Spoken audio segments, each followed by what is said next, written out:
Hello there, kia ora. I hope everyone is having a fantastic Sunday. Thank you very much for joining me for tonight's stream. Now, this is going to be split up into 3 parts. The first part is a half-hour-long interview with Professor Robert Patman. Now, Professor Patman is an expert in international relations from Otago University. We gave him a long list of things that we'd like to chat about, and he narrowed it down to 3, which was AUKUS and what that actually looks like, what's happening in Ukraine and just how much of an impact that has on us here in Aotearoa, New Zealand, and what's happening over in Gaza at the moment and how that's going to impact all sorts of things, in particular how our reaction has been to that. Then following that, I'm going to have Clint Smith on here, and we're going to have a chat about what's going on inside Parliament. Since he used to work there, he was an advisor for Jacinda Ardern when she was Prime Minister. And then after that, long day, we're going to catch up with Blake again and learn a little bit more about his petition he's got before Parliament at the moment, which is linked in the bio on this. No matter where you're watching, you should be able to track that down. If you haven't done so, go and sign it already. It's all about making sure that Whaikaha doesn't go through with their funding changes that they were looking at, and making sure that they put disabled people in the middle of that process instead of just making unilateral decisions. But we'll jump straight into this interview, first of all, with Professor Robert Patman. Glad to see people already filling things out in the chat. This was a pre-record because we've got to work around everybody's schedules, but Blake and I sat down, had a nice long chat to him. I don't have a super chat option yet, Sam. I need more people to watch things more often. Then I will get there. But we will get there. But yeah, here's the interview with Professor Patman. So enjoy. Brilliant. Right. Joining me in the studio at the moment, I've got Blake Forbes and Professor Robert Patman. Actually, random question for you, Professor. I realize Otago University is going through a name change at the moment. So is it still from Otago University, or is the new name kicked in? Yes, still at Otago University, but it's going through a branding exercise. It's changed some of its traditional symbols and updated them. So yeah, I mean, I think it's quite a significant change for the university, but it seems to be going quite well. So I'm institutions do these things. They do. They absolutely do. You are a internationally renowned expert on international relationships and how the world works, really. So it's a great honor to have you here. Blake's worked really hard to get you on as well. So thank you very much for this, Blake. It's very much appreciated. Yeah. I'm happy to make those connections for you, Paul. And first of many, I hope. Absolutely. Would you like me to start? Or would you like to start? No, you can jump in with the first question, Blake. So let's start with AUKUS. So Mr.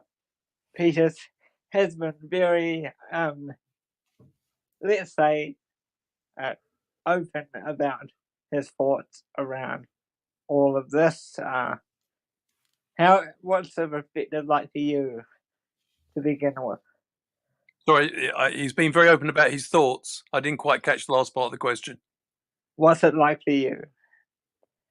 How do you feel? I'm not sure he has been particularly open about. He said that no commitment's been made and the government is actively exploring it.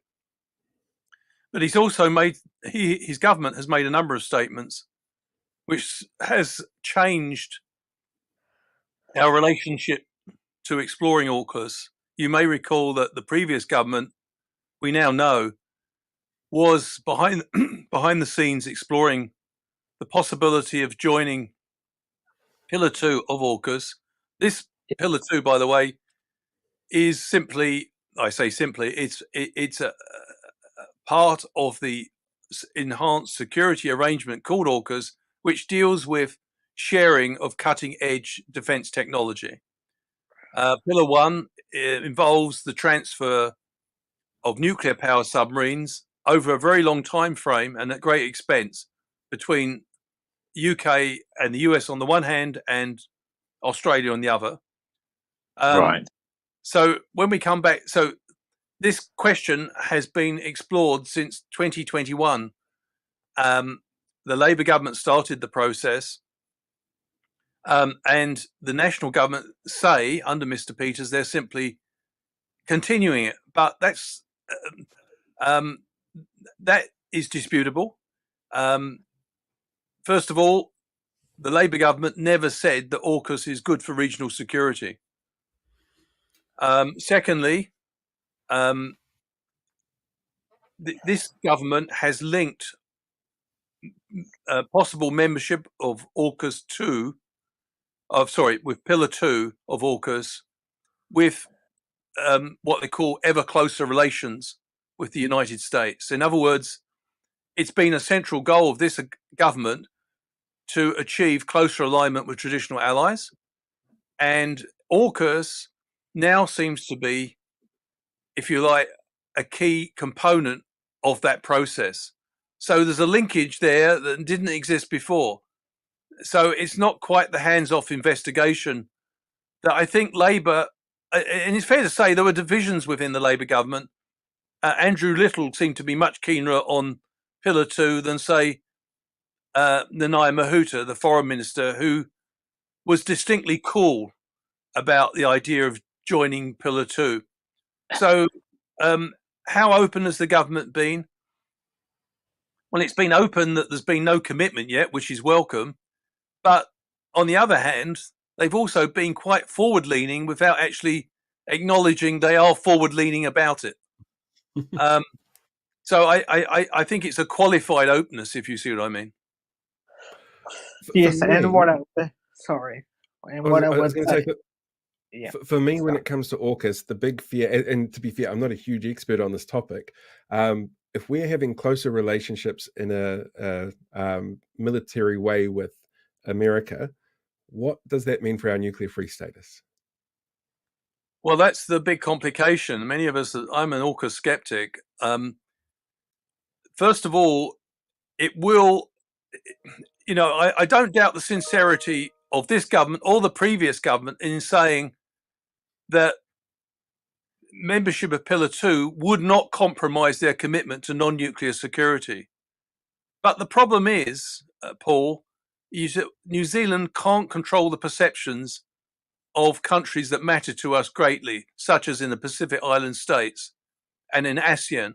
Now, both the ASEAN, the 10 members of ASEAN, Southeast Asian countries, and the Pacific Island states, both of them are bound by treaties which rule out nuclear weapons in their regions. And there's New Zealand. We've been championing non-nuclear security on a global basis, and suddenly we may become an associate member of an enhanced security arrangement which transfers nuclear power submarines to Australia. So the danger is, whatever we say about our role, others will see that we're backtracking on our commitment to non-nuclear security by being involved in an arrangement which is actually transferring nuclear-powered submarines to New Zealand's only ally, which is Australia. So that's a significant development. The other thing I'd like to add, Paul, at the moment, one thing that puzzles me is that we now know that both Labour and National have been seeking to find out what Pillar 2 involves for about 3 years. And Shouldn't that take tells that us long, the should it? fact they haven't discovered yet what's involved is slightly troubling.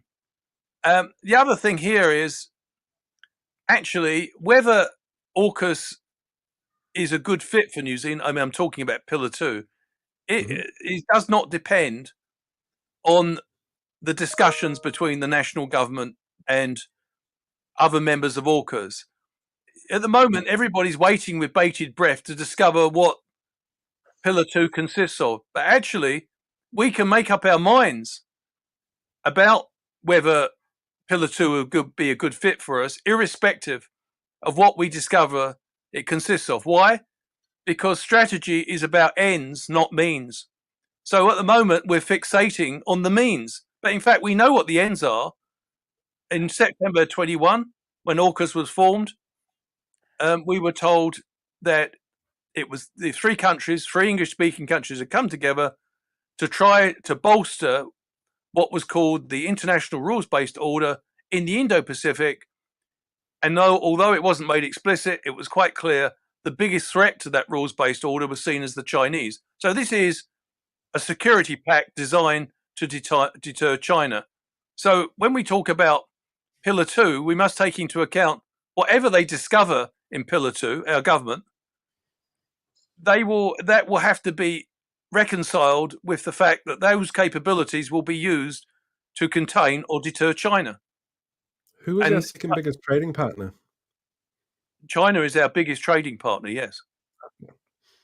So I think at the moment there was a poll yesterday, and 52% of Kiwis polled, it was a One News poll, said that they were 52% when polled said they were comfortable with New Zealand joining Pillar 2, at least in principle.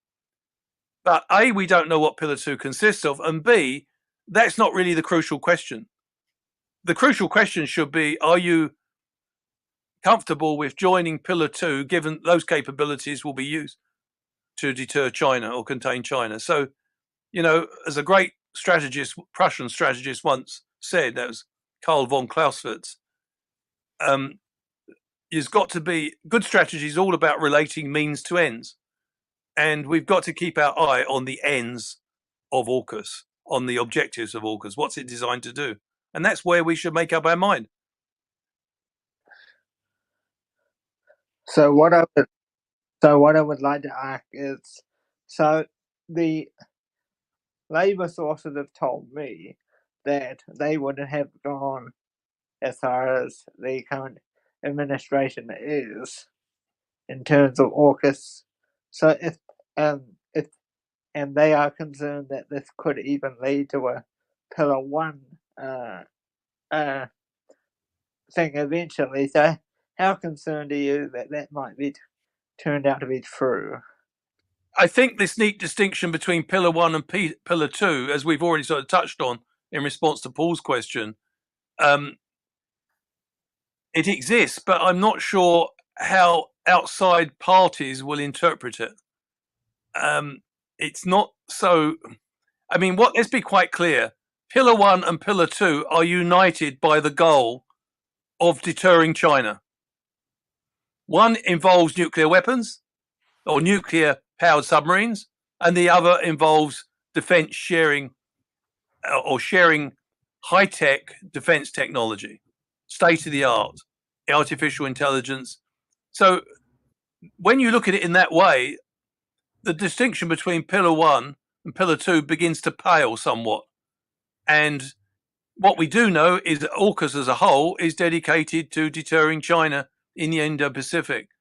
The problem is that if we are seeking to protect the rules-based order from China, it's incumbent on all parties concerned to make sure they protect the rules-based order internationally elsewhere in the world.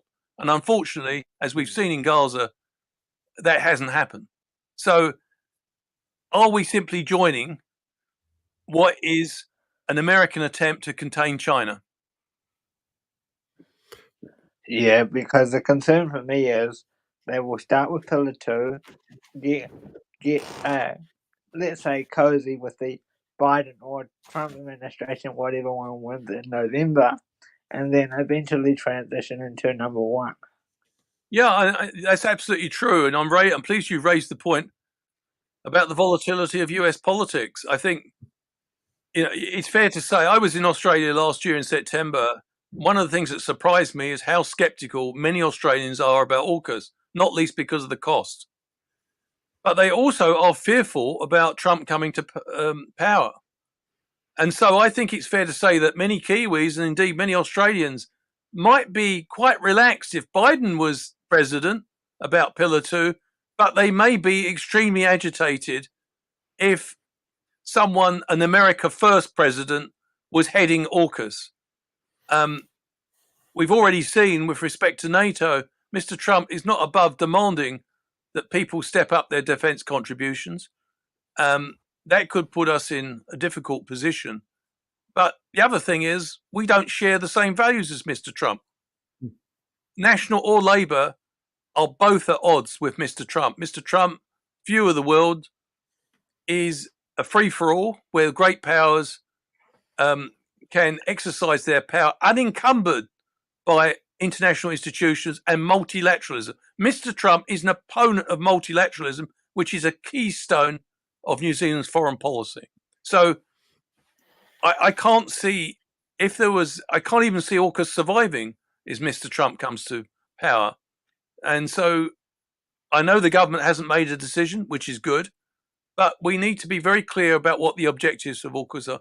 Then there's another issue. I don't think we should have any illusions about China. It's a dictatorship. We've known that for a long time. But is AUKUS the appropriate vehicle for trying to counter Chinese influence? 3 English-speaking countries, one of whom, Britain, has serious baggage in the Indo-Pacific for its colonial past, taking it upon themselves to protect the whole region, that's 60% of the world's population, from the threat of China.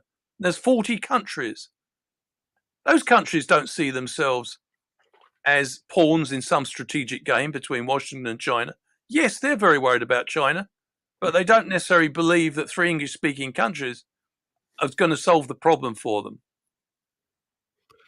In terms of unilateral sort of work that our government does with America and England, I'm guessing Ukraine is probably on that list as well.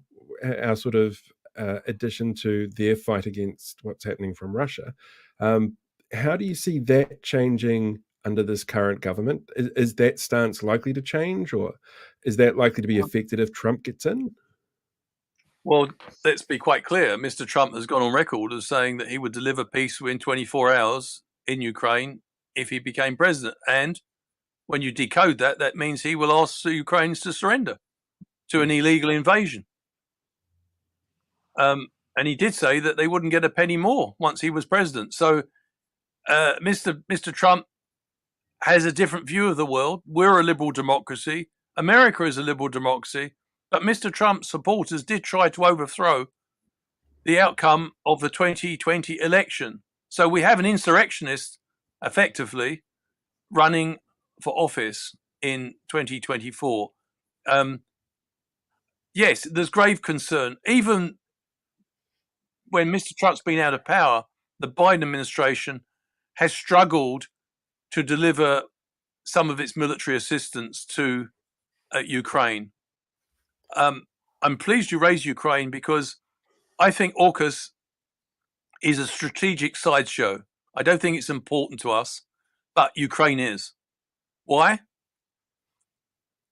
Because if Mr. Putin is defeated by the West rallying behind Ukraine and Russian troops are ejected from their illegal invasion of another country, and let's be quite clear, Mr. Putin can end this conflict in 24 hours by taking his forces back to the internationally recognized borders of Russia. So that's one thing. But, you know, if we succeed in thwarting the Russian invasion, that will send a big message to Beijing or China, which is backing Mr. Putin. It's very important that any concession made to Putin in Ukraine by Mr. Trump will only embolden China, particularly with respect to Taiwan. So I'm pleased the national government has stepped up military support for Ukraine. We've given, I think, an extra 29 million, which brings our support now in humanitarian and military terms to over 100 million. That still pales in significance, by the way, with the sort of support that Australia and Canada are giving to the Ukraine. I do think New Zealand has a huge stake in the defeat of Putin. The world will be a much more dangerous place for us. We trade with about 100 countries. We depend on rules to do business.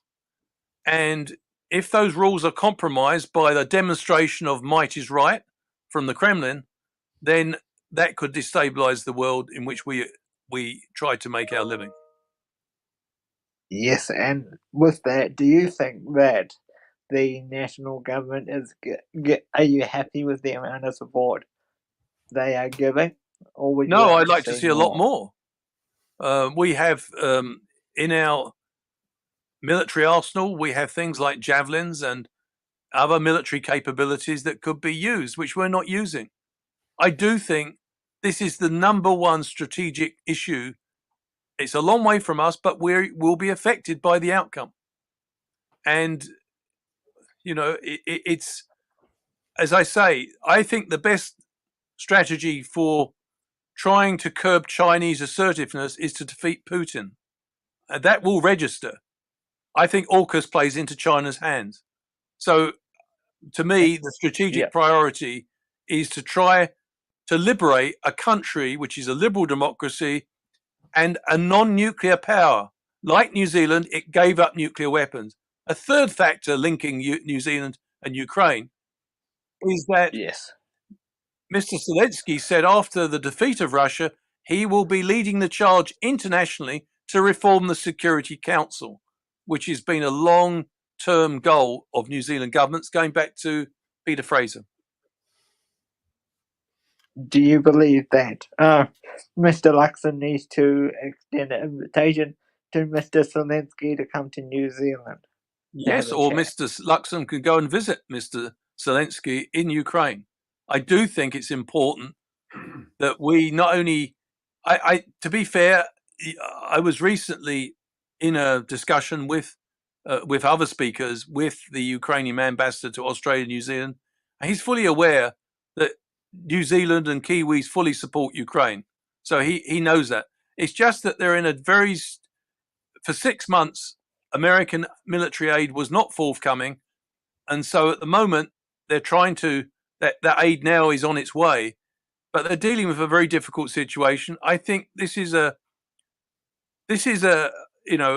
challenge that we're facing, that we must respond. I don't want to overhype this, but I think we could do a little bit more than we're doing. And we have a big interest in a Ukrainian victory. And so I do think we should do everything we can within the limits in which we find ourselves. Is it one of those conflicts that it's been going on for a couple of years now, and it's starting to get overshadowed by what we're seeing in the Middle East? Is there a risk of us as a public losing sight of what's actually going on there? Yes, I think there's a tendency in New Zealand, even before Gaza, to say it's a long way from where we are. And, what impact does it have? Well, first of all, it has enormous impact in the region, which is our backyard, which is the Indo-Pacific. China, a key player and our biggest trading partner, is a big supporter of the Putin regime. It says it's neutral, but in fact, it's assisting, it's buying Russian oil, and it's providing technological support. And, as I come back to my point, if we want to see China less assertive, we need to make sure that Mr. Putin's illegal invasion of another country, this is basically a land grab, and it's got to be stopped. For middle powers and small powers, which don't have the muscle to throw their weight about internationally, rules matter. Rules are there for the weak, not the strong. We must make sure those rules are protected, and one way protecting international rules is to defeat Putin, who is seeking to break them. And by the way, if he succeeds in annexing Ukraine, there's no guarantee his expansionism will stop there. Mm-hmm. The final topic that we're going to finish with is the conflict in Gaza. So, are you happy with what's happening over there with Mr. Netanyahu and the conflict there? No, I'm not happy. I think it's an international disgrace, the outcome. I mean, I was very concerned as early as the evening of the 7th of October after the dreadful Hamas terrorist attack, when the Israeli government announced that we'd be pursuing a policy of mighty vengeance. The problem that really worried me was that America responded to the situation by declaring unconditional support for a government Netanyahu government, which has always ruled out the prospect of a Palestinian state. And until recently, the Netanyahu government had regarded Hamas as an asset, until 2019 actually, and had encouraged Qatar to funnel funds to Hamas. Why did Mr. Netanyahu regard Hamas as an asset? Because Hamas were at loggerheads with the Palestinian Authority, keeping the Palestinians divide and rule. And so Mr. Netanyahu, since the late 90s, has been a major opponent of a Palestinian state. I think what's happened has been truly dreadful. The UN Security Council has been sidelined. Let's be quite clear about this. The UN Security Council was established to maintain peace and security in the world. It hasn't been able to perform that function because the United States has exercised the veto at least 3 times to prevent a lasting ceasefire.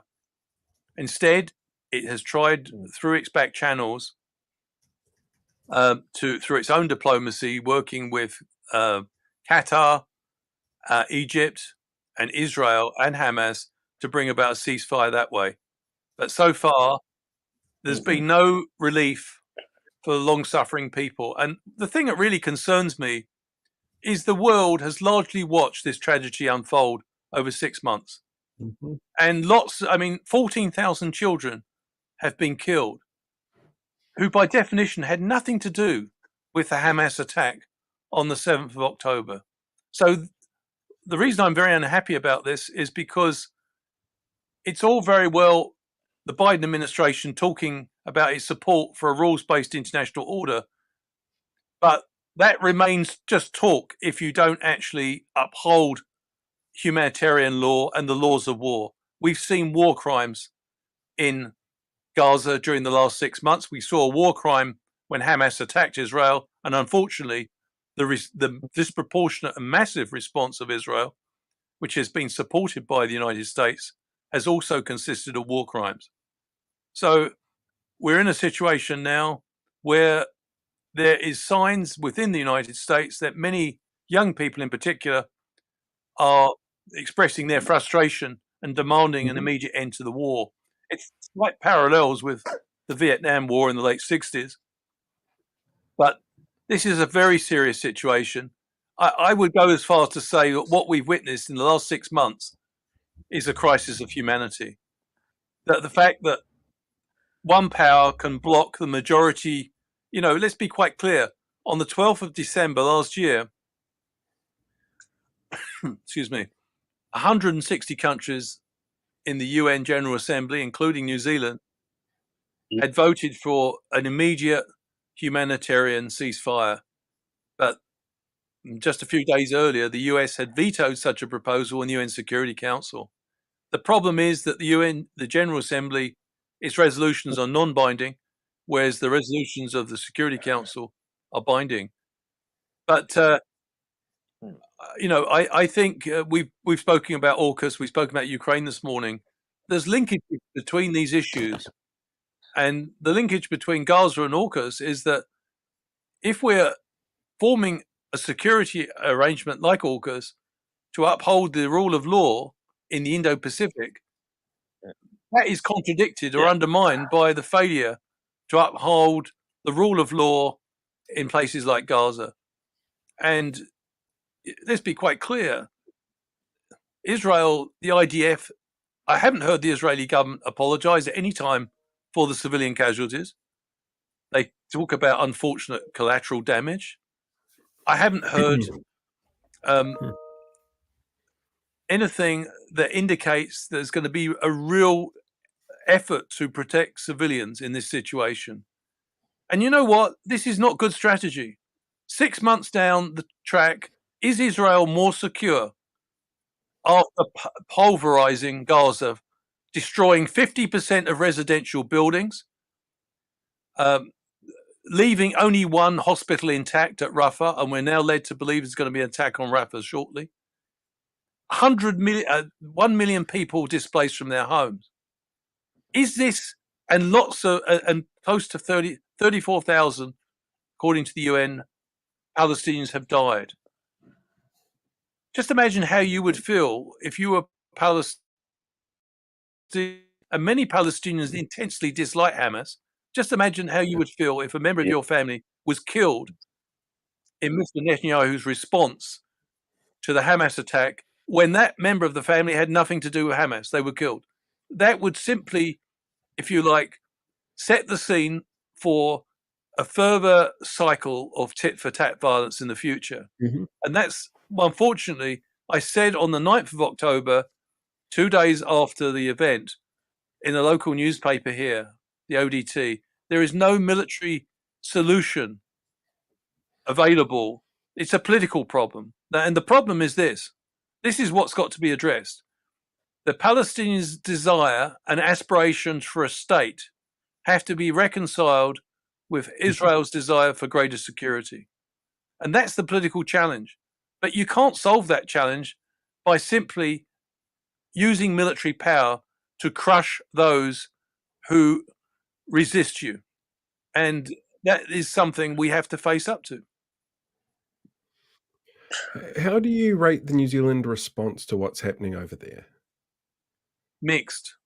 Diplomatically, we've done some good things. On the 27th of October, without any fanfare, we became the only member of the Five Eyes to vote for an immediate humanitarian truce. So it was only Ireland and New Zealand amongst the so-called Western countries that actually took that step. And then we co-sponsored the resolution in the General Assembly on the 12th of December. But we haven't been very vocal. I'm disappointed that the outgoing Prime Minister, Chris Hipkins, and the incoming Prime Minister, Chris Luxon, didn't get together and issue a joint statement. After all, we're told we've got a bipartisan foreign policy.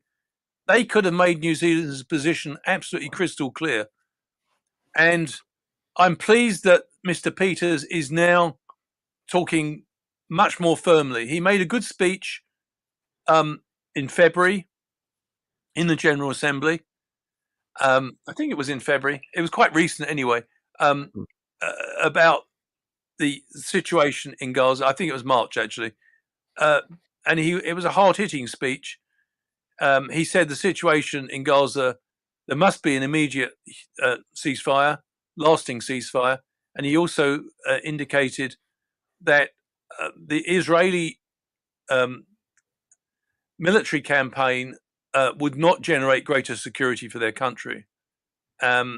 He also spoke about an issue which is very deep, it doesn't get much coverage in the Western world, but is important, which is the Israeli illegal occupation of Palestinian lands.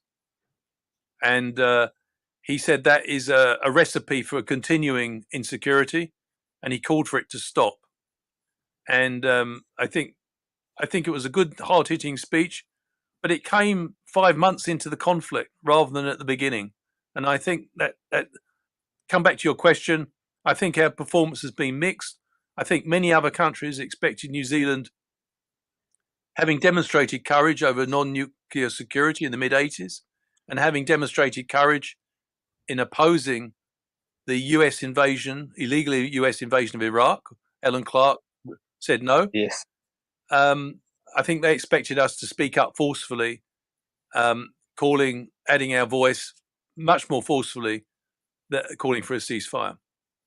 I think we've had your time absolutely run out, and I am absolutely enthralled by this, but we have to let you get back to teaching and doing all the other stuff that professors do these days. That's right. Thank you very much for joining us. Very welcome. Very much appreciate it. I've learned so much. It's brilliant. It's like being back at university. I have actually been taking notes while we've been going as well. So it's just like being back at university. So thank you very much for your time, Professor. You're very welcome. No, thank you guys for hosting me. I appreciate it. Right, and that was Professor Robert Patman, who I want to thank again for coming and joining Blake and I. You can actually find the full copy of that interview on Blake's YouTube page at the moment. It's just put it up there so you can hunt it down. Next up, I've got Clint Smith, who's waiting very patiently in the waiting room. Thank you very much, Clint, for holding out for that. How is your evening going? It's going well, Paul. Thank you for having me. I hope I'm not too echoey. in this room. I'm in a very bare room that we haven't repainted at the moment, so hopefully I you can can't hear hear me any clearly. echo, so Oh, brilliant. that's a good sign. Brilliant. Very good sign. You've been in the thrust and mix of Parliament at, I'm guessing, the best and worst of times. How do you think things are going at the moment over there? You know, I try to be numbers driven about these things. Like, my emotion is always going to be, I'm a left wing guy. I'm a Labour Greens former staffer, so for me, I always want to, you got to try and look at the numbers beyond that. And I think when you look at the numbers, this government is polling unusually low for a new government. They haven't had that usual wave of relief that people get when they get the change of government that they wanted, because these guys have gone off and done a lot of things that voters weren't expecting or didn't want or didn't see as priorities. And so, you know, those polls this week showing that, you know, that the government could lose an election will be a big wake-up call. Well, maybe not a wake-up call to them, but should be a wake-up call to them. This week, last week, we saw 2 ministers stripped of their portfolios. For me, I'm sitting there looking at the timing of when they would have known about the polls and when this happened, and it feels like there could be a correlation of, you know, we need to be seen to be doing something, and this is something that we can do. I'm kind of curious, though, in your time that you were there, did you have much dealing with problematic MPs where those kind of decisions had to be made about what to do with them going forward, and I mean, that it sort of tended to gave be headache to everyone? It tended to be a little bit above my pay grade, but definitely we saw that up close with leaders dealing with underperforming ministers and opposition spokespeople. I think, you know, there's kind of a bit of a tradition when you look back at Jacinda sacking Claire Curran, and you look back at John Key sacking Richard Worth, that you're a little bit vulnerable if you're a junior minister in a new government, because if you slip up, it's an opportunity for the Prime Minister to show themselves as prime ministerial, and what's the French saying? To encourage the others, you know, you can find yourself sacrificed. Senior ministers don't tend to get so regularly and easily cut away as those junior ministers do, because they're more important and they're more powerful within the party. Whereas, you know, it's reasonably easy to replace a junior minister or demote them, as has happened in this case. In terms of numbers, since that's an area that you like to focus on, where would you have expected to see this new government in terms of polling at this point in time? I think you would expect a new government coming in to bounce up maybe 5% from what they got at the election. So you would, if you were a national strategist, you would hope to be seeing national polling in at least the low 40s at this point, with both their partners comfortably above 5%. And, you know, as the mirror of that, you would see Labour into the low 20s, and grumblings about the leadership becoming quite strong. That you know, that's the kind of scenario you saw, say, after 2020, when Labour was polling so strongly, or after 2011 or 2008 when National came in then, and they you know, rose in the polls for quite some time as the opposition shrank away and was had trouble showing people that it was a viable alternative. What do you think has hurt more than in this government? Hurt their numbers more? Is it coalition partners? Is it how they're handling everything? Is it the rush to do everything so quickly? Is there one thing, or is it just everything adding up? I think it's a confluence of factors. Luxon's never been hugely popular. You know, he was sort of polling maybe 26% as preferred prime minister, which is just about the lowest, I think, opposition leader to win the prime ministership. So he was never highly favoured. The agenda of National wasn't strongly favoured. They didn't talk about a lot of the unpopular stuff, but they won by outcompeting a government that was sort of tired, exhausted, on its last legs, and sort of run out of its vision following the COVID and then the cost of living crisis. So they've come to office. They managed to pull together this coalition, which does have some deep contradictions within it. While both Seymour and Peters appeal to a populist kind of reactionaryism, they do it from quite opposite solutions. Peters obviously been more nationalistic, going back to the vision of the 50s, where Seymour's more libertarian, and Luxon, with his sort of CEO style, is content to let ministers run their own portfolios until they stuff up to a degree, and that means that these guys are basically taking it as carte blanche to do and say what they want. So there's a sense of disorganization, and then of course they've done some really unpopular things. The smoking stuff right at the start, nobody expected that. The landlord tax cuts, prioritizing landlord tax cuts above and beyond all else. The coming return to prescription fees, the cuts to disability benefits, all these things that people didn't think they were signing up to, and a more skilled national leader like John Key would have finessed that stuff better, and would have realized he has to balance those things with progressive policies and at least a more caring face as well, that Luxon and his government just haven't bothered with. They really just said, well, we're government now, we'll slam through whatever we want, and the public aren't enjoying that. I saw some comment recently on the news that they missed the kindness, that there was no kindness to this government, and I thought that was quite interesting. It's quite telling, because I mean that was something that was sort of the cornerstone of Jacinda Ardern's appeal to the public, was that kindness element. Chippy I've only ever met a couple of times, but I don't think he didn't come across as unkind. It just wasn't as part of the brand as we saw with Jacinda. With this government, it does feel like a steamroller kind of thing, and yeah, it's a hard thing for some people to deal with. Actually, I saw some of your numbers that you ran today, for example, on this government's announcement around local water done well for the Auckland release.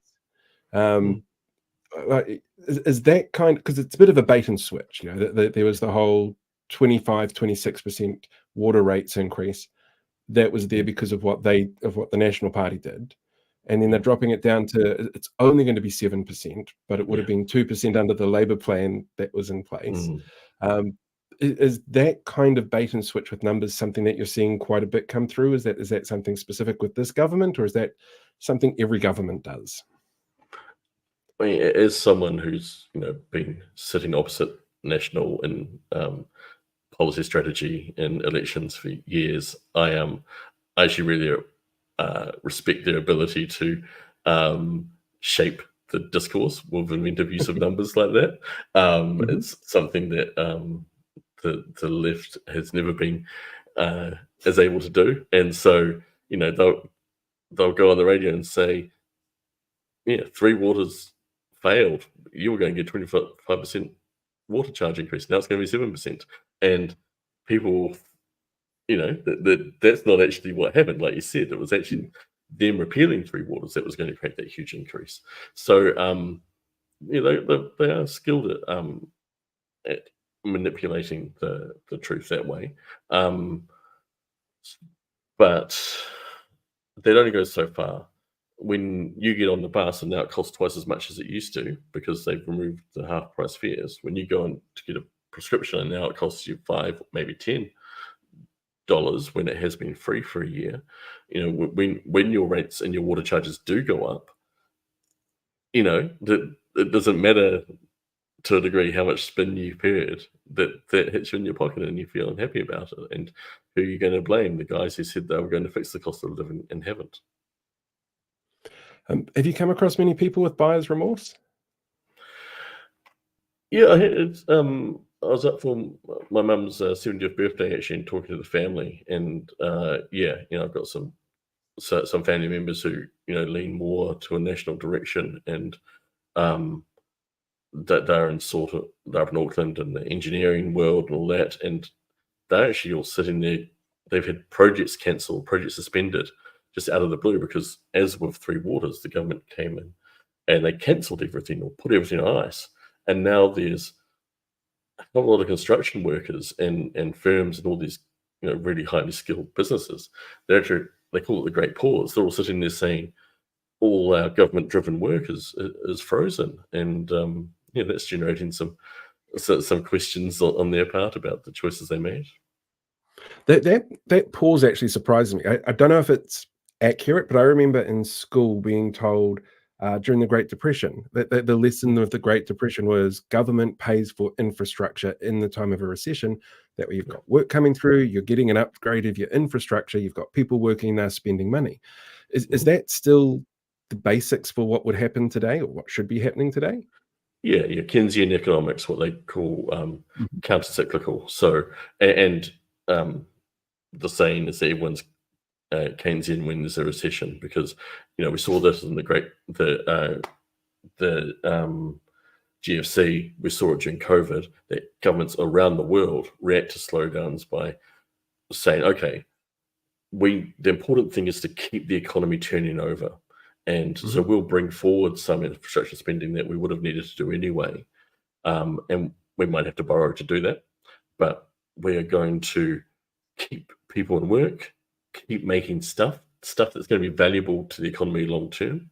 And that's going to keep people in work now, so we don't get this recessionary spiral, which is what we are in danger of, especially here in Wellington, where people are losing their jobs, other people fear losing their jobs, so they slow down their spending, and then it spreads into the wider local economy. And you have, it's not just then the public servants, it's everyone else starts to just spend less. They start to shut down, and you get the spiral. Well, I suppose they're up to almost 4,000 layoffs now, or 4,000 positions that are gone. That's a huge chunk of any CBD workforce, and I'm guessing most public servants are going to be in the CBD at some point in time for their role, even if it's only 1 day a week, for example. The impact has got to be huge for the local economy, but what I'm not seeing anybody ask the government at the moment is, who are these people that are losing their jobs? Like, what do they do? How is it, does that, because if it's somebody who's there as a sort of really good middle manager who's in the office 5 days a week, for example, that impact must be pretty high as well, both economically and to what the output is. And to me, it just doesn't make sense. And they're doing we were told they were going to go line by line through the budget and stop doing the dumb stuff, and that's a compelling proposition, and a lot of voters would have said, yep, that makes sense. And then instead, what they did is they told every agency to cut 6.5 to 7.5%. Doesn't matter what the agency is doing, doesn't matter how valuable it is, they've been told to cut this money. Whaikaha has to cut this money, the police back office has to cut the money, everyone. And to compound that bad approach, then they've done it by hiring freezes. So rather than actually saying, okay, what's our most valuable stuff, what can we afford to cut if we have to, they're like, well, whenever we lose a worker because someone goes on an OA or someone retires or someone goes off to have a baby, we're just going to lose that job. And that could be anything. It's a slapdash approach. It's randomly shooting holes in the organizational structure of your agency. It's a terrible approach. It is. I saw a story a couple of weeks ago about, was it Oranga Tamariki has no lawyers in a couple of different areas of the country. I mean, that strikes me as the kind of thing they probably need. Yeah, and it'll be a total false economy, right? Because those lawyers were employed down, I think it was Southland and Invercargill. They were working down there for a reason. So what are they going to do now? They're going to probably hire contract lawyers in Christchurch and fly them down and put them up in the hotel for the work. and you end So it up costs even costing more. more. Yeah. In terms of the setup that we've got at the moment, then, is this the perfect conditions for another brain drain? Oh, I think absolutely. I mean, there's already been the pent up thing from COVID that people who normally would have gone to their OE didn't over those years. So that there's that to happen. And in fact, I was walking down the street in Wellington just the other day, past, I'm not sure which government agency it was, but behind me there were two women talking, and one of them was saying, this doesn't affect me too much. If I get sacked, I don't have kids. I don't have a mortgage here. I haven't done my OEE. I might just go, and I might just go to Oz and get a job permanent. She literally, and I was like, wow, this is the real calculation that people are making, and it's easy to dismiss these people as paper pushers, but they're actually doing important jobs, and when they're not done, we start to notice it. One final question for you, which I don't know if you'll be able to give me an answer on this one. Do you have any predictions for the budget? Yeah, I mean, the centerpiece will be tax cuts, income tax cuts of some description. The challenge with tax cuts is that they're really, really expensive.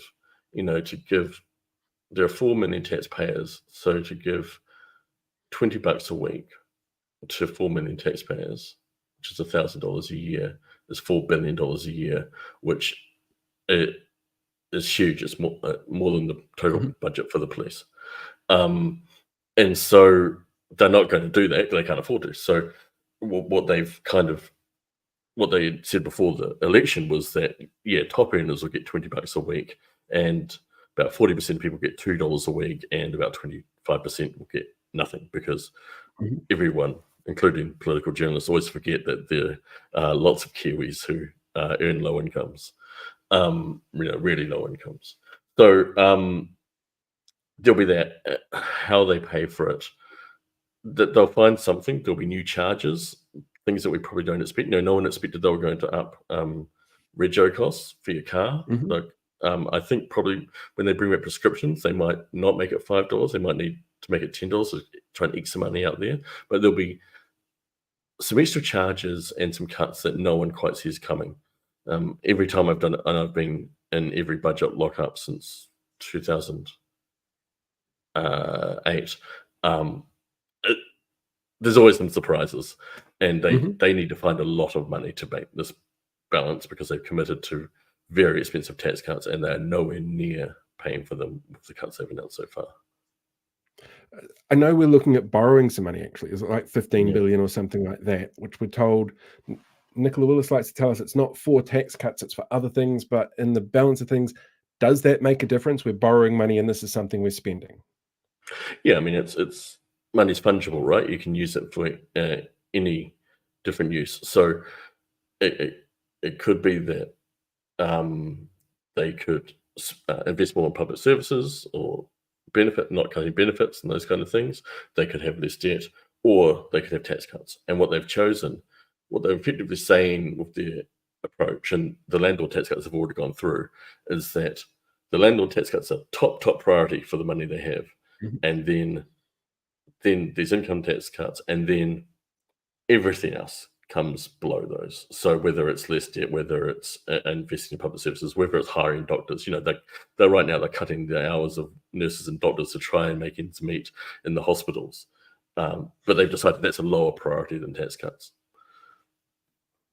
That does not, to me, sound like a good way to run an economy, but doesn't sound like I'm not an economist. Yeah. It's a horrible thing to sit back and watch sometimes, and not being an expert and still going, this looks really screwed up on paper, does not sit well with me. I agree. Not at all. Anyway, Clint, thank you very much for joining me tonight. It is very much appreciated. I've learned heaps. Pleasure. I'm having a great day of learning things. It's absolutely brilliant. Keep up the good work. Thank you. Thank you for having me. Cheers, Paul. Cheers. Right, so that was Clint Smith. as you can see, I know nothing about numbers, and Clint is an absolute legend with this kind of stuff. It was fantastic to get him in and have a little chat about what's going on. Next up, I'm going to actually show you an interview that I've done with Blake around his petition. If you don't recall, Blake actually has a petition at the moment on the Parliament website, really specifically focusing on those cuts to whaikaha. He knows far more about it than I do. So what I've done is I pre-recorded an interview with him as well, and there's a link in the description on Facebook and YouTube at the moment. If you haven't had a chance to go and sign it, definitely go and do so. We will get that all up and running now. So hold tight, because I'm still working out how to press all the right buttons. Very much for joining me tonight and for helping out with the interview with Professor Patman. I wanted to get a bit of an update from you around the disability sector, because it's been pretty hectic. You've been pretty busy as well in that space. I know you've been working on a petition that's sitting in front of Parliament at the moment that's on their website. Do you want to give us a bit of an update as to what's been happening and what the vibe has been? Of course, and a pleasure to be back with you all.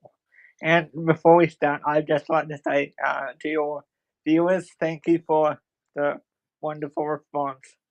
And me starting on the channel recently, it's been really good, and I hope you enjoy the content we have to come for you. We've got some ideas coming up. So, just thought I'd get out that out the way. But anyway, in terms of the campaign, yes, I've been very busy. Since I spoke to you last, I've been with Mr. Hipkins and Barbara Edmonds and trying to get my foot in the door at the Green Party. I've been meeting with the local mayor where I live, and trying to get other mayoral and heads of council involved in the region. So it's been very successful. What's the feedback being like from them? Mostly all the same.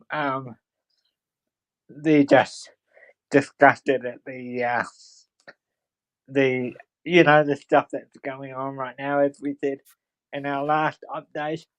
Basically the same. They're just appalled, really. Priyanka and Barbara had a Hui meeting a few weeks ago in Wellington at the Mana College, where they were hearing out people, and there were other people with their petitions. A couple of the more famous advocates in the area that have featured on TV as well, and the response had just been overwhelming. It's just terrible what's happening. The fact that she announced, because it broke during that meeting, that they were going to be taking away feeding tubes and insulin pumps, feeding pumps and insulin pumps, that was just heartbreaking, because that literally broke as the meeting was going on. She literally, because I wasn't able to go in the end because of some logistical issues, ironically transport issues, because they're not available on the weekend. But anyway, another story for another time. But that literally broke as they were having the meeting. So what had happened was, you had to be looking closely, but I always do. So that's how I worked it out. She had an advisor whisper in her ear during one of the conversations, because they recorded the meeting for me so I could watch it, and it was streamed live anyway.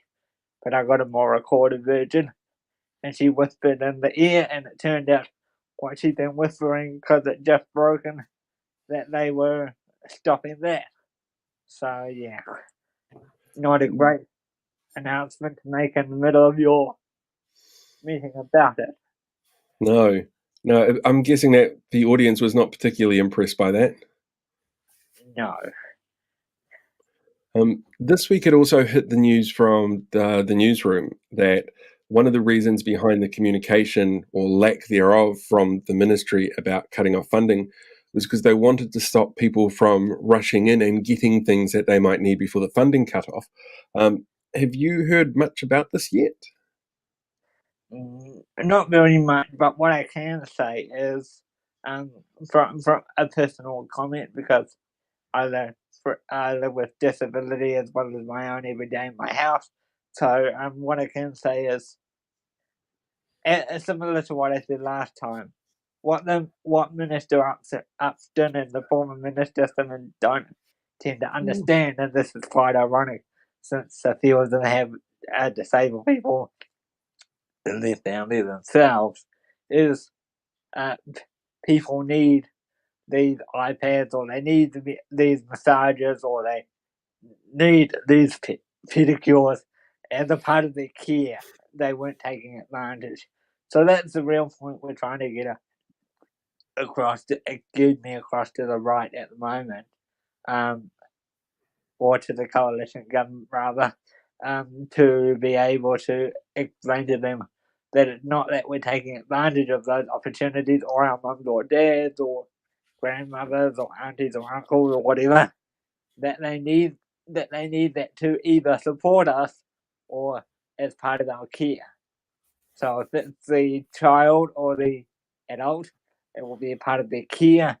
And if the carer goes for a haircut, pedicure, or whatever, it's not because they're taking advantage of it, is they need it to, give them a bit of relaxation, because you might have a child that's up in the middle of the night, or, whatever. So every situation is different. And this is something that the coalition government, at this point, they seem to be getting a bit more open. But I will say at this point, they seem to be missing the boat on that bit and blaming the carers, which is not a good thing at all. Have you had any feedback from anybody within the coalition? So what I would say, Paul, is nothing officially, no. You've got a petition running at the moment on the parliamentary website. How's that been going so far? Yeah, as I said in the last show, we are doing that petition to take to select committee, so that's up on the Parliament website now. And it will be running until the 13th of May. Cool. I'll make sure that there's a link in the description as well so that people can access it even after the live stream here, and make sure that they can go in and sign it if they haven't done so already. Do you know what the numbers have been like? I haven't checked it in the last couple of days. Only a couple hundred, which is a bit disappointing. I'm not sure the threshold to get to select committee, but that's the next goal. As I understand it, if you are available, you'll be coming to join us, which will be greatly appreciated. So you'll be able to keep these guys updated on the progress. I hope so. They better do it on a day that I'm free. I hope so. Thank you very much for that, Blake. It's great to hear an update, and hopefully we can get those numbers up a bit more on that petition. We'll get people to click on the link below, and they can share it as well directly from the parliamentary website, which is really handy. Thank you, Paul. Always a pleasure. Right, and that was the interview with Blake. The link is in the description in the bio at the moment, and I've put in the chat as well the link to Blake's YouTube page. You can actually find the interview with Professor Robert Patman on there right now. I'm going to wrap it up here because it's a school night, and I'm sure lots of people out there have to worry about things like whether or not they've got more money on their bus cards now for transport tomorrow. Thanks, government. I want to thank everybody who's joined me tonight. Professor Robert Patman, having Clint Smith here was absolutely brilliant. And of course, Blake, who's helped me out organizing people to interview and joining me in there. It has been lots of fun and very informative this week. I'll be doing this again in maybe a month, but next month, the first weekend, is King's birthday. So might have something a little different lined up. Probably not an interview with any royalty, but we'll see what happens. It's still a month away. Again, thank you everybody for listening and watching and tuning in, and I hope you have a fantastic night. Ka kite anō, and I will catch you all next time.